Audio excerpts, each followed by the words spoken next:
Hello, and welcome to this edition of the Totally Incorrect podcast. To be honest, it's been quite a long time since the previous one, months and months, and I've been tied up in a lot of other things and haven't really had the enthusiasm because I've been annoyed about certain things. But today we are back, so let's get going.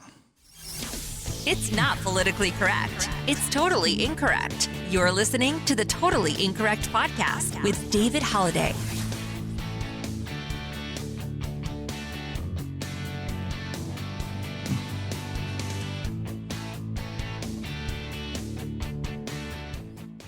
Okay, so what brought on this change and the return of the podcast after all this time? And to be honest, I was listening today to Seth Andrews' podcast, and I was walking my dogs downtown. I really like to listen to Seth. He's a very smart guy. His podcast always sounds great. It's kind of what I wish mine would sound like. But in his discussions, one of the things that came up was whether people can change their position. If someone's a radical in a certain area, the common belief is that they're always going to be that way, and no matter what you say isn't going to get them to change. But is that true? Can people listen to rational ideas and change their point of view?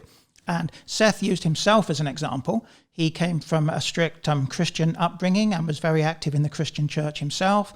At some point, he changed. He's no longer active in the Christian church or indeed any church. And as he says, he listened to a lot of rational arguments which made him change his mind. So he believes people can change, but he did use President Donald Trump as an example of someone he thought was not going to change their point of view on issues, regardless of the sensible arguments that people may put forward. He thought he was going to stay basically being the dickhead that he is. But this got me thinking, what if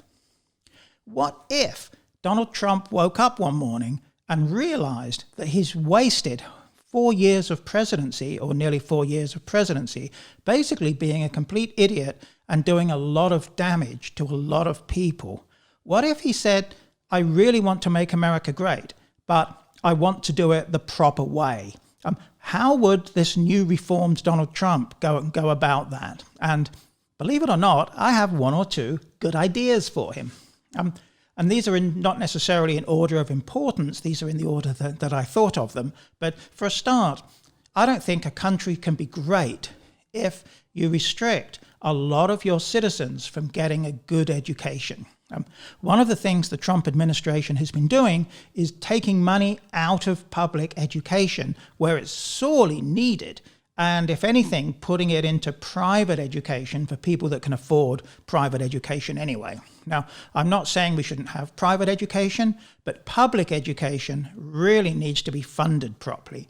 And teachers, and I think a lot of people in the United States and other countries with their kids having been home from school for a while, a lot of people have kind of figured out, if they didn't know already, that teachers are really important and they do a tremendously important job. So we 100% need to recognize teachers, make sure that good teachers get exactly what they deserve in terms of compensation, and also make sure that bad teachers are trained to not be bad teachers or maybe don't even work there. But improving our education, our public education system, and getting the right people in the right jobs, making good incomes to look after the next generation of American citizens is so important. Donald will be all over that. He also will be all over healthcare. As a lot of American citizens are finding out right now, healthcare that's tied to a job is bullshit. Who knows how long that job will survive? At the moment, a lot of people are not working at all. Where's their healthcare coming from? Will those jobs even come back when people start to get back to work? Basing healthcare on a job is really not the way to go. The United States is just about the only developed country that does that, and it really makes no sense. And new Donald is going to wake up, and he really will take on the health insurance and the other lobbyists and give them back the money that they've paid to buy him off and the other people in government and fix healthcare. And while he's at it, he's going to make sure that the healthcare workers, who were now waving flags and saying they're freaking heroes, but before we didn't really give a shit about, if we're honest, he needs to make sure that the healthcare workers, and I don't mean surgeons and people like that who can make a really good living, I mean the nurses, the orderlies, the people that work, the admin people in that industry need to be paid the proper amount for what they're doing, which is a hugely, hugely important job. So education, healthcare. And let's also look at how we treat our citizens. And I kind of feel guilty sometimes. I'm an immigrant, right? I came to the United States from the UK, but I'm a white guy, so I'm generally not considered an immigrant. If I had a different color skin, there was a good chance I'll be basically treated like shit. That's what seems to happen in a lot of cases here. There's institutional racism, and we see so many examples of it. And unfortunately, the president has been one of the ones that's been leading this racism. New Donald will immediately correct that. He will make sure that if you're a citizen or a legal immigrant into the United States, that you get treated exactly as you should, exactly the same as everybody else. Nothing else can possibly work. So another important thing that New Donald will deal with is people getting killed every year with gunshot wounds. It's probably not going to be so many this year because there's less opportunity for the mass shooters to ply their trade. God knows what they're all doing at the moment. I mean, if you're a career as a school shooter, what the heck are you going to do? There's no school. But seriously, going forward, that needs to change. It's totally unacceptable. Thousands and thousands of people killed, murdered by guns every year.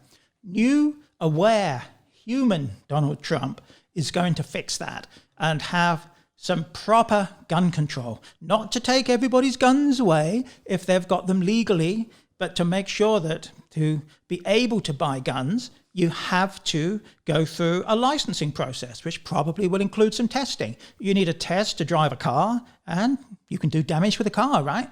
You can do a hell of a lot more damage with a gun. Also, good Donald will also ban assault-style weapons. There's no need for anybody to have those unless, like the Second Amendment says, you work in the military or the militia. And I don't mean those shitty militias in that. I mean the real militia, the National Guard, the military things like that. So Donald will take care of that. Now, one of the things with Mr. Trump is that he's all over this Christian fundamentalist stuff. Personally, I don't think he's even a Christian. I don't think he even believes in God. I think he's just jumped on this bandwagon. But honestly, it doesn't matter. But this whole trying to force the Christian religion into different parts of life that are prohibited by the Constitution, for example, in schools, putting up the 10 Commandments on state properties and things like that, that's got to stop. This is a secular country that's enshrined in the Constitution. And the separation of the church and the state is a fundamental part of the American system. It's not acceptable to force Christianity on a population that, sure, consists of some Christians, but I'll bet in the United States we have representatives from every religion ever known, and a lot of people that don't give a shit and don't have any religion. So this forcing Christianity on people, there's no way that good Donald would do that. He'd be way too nice a guy. And then finally, this whole making America great and American exceptionalism and being apart from the rest of the world, good Donald will recognize that that's nonsense as well. Good Donald will want to be a part of the world. He will embrace trade, fair trade, not one country ripping off another. He will embrace using the economic power of the United States to help build up other countries as well. He will embrace using the power of the United States to arbitrate in difficult political situations and help avoid wars rather than just bomb the shit out of countries that can't fight back. So the United States, under new reformed humanist Donald Trump, will be a good neighbor in the international community and will play its rightful role as the most powerful country. So what do you think? Is it possible that Mr. Trump is going to wake up one day and actually be a good guy and not only want to make America great, but want to work towards making all countries great using the power that he has? You may wonder how he's going to pay for all of this stuff. Yeah, I mean, Christ, there's bills to be paid. Personally, I think that nice Donald should take whatever funds he needs from the bloated defense budget, most of which is wasted on programs that are not needed and situations that just don't exist. Let's use some of that for education, healthcare, everything else that we want to do, for international aid to help other countries so that instead of hating us and wanting to kill everybody in America, they actually like us and want to embrace what we're doing. I think that's the way forward. So, Mr. Trump going to do that? I like to think that he's not a total moron and maybe he could. Seth Andrews thinks that no, he won't. What do you think? Seth's probably right, yeah?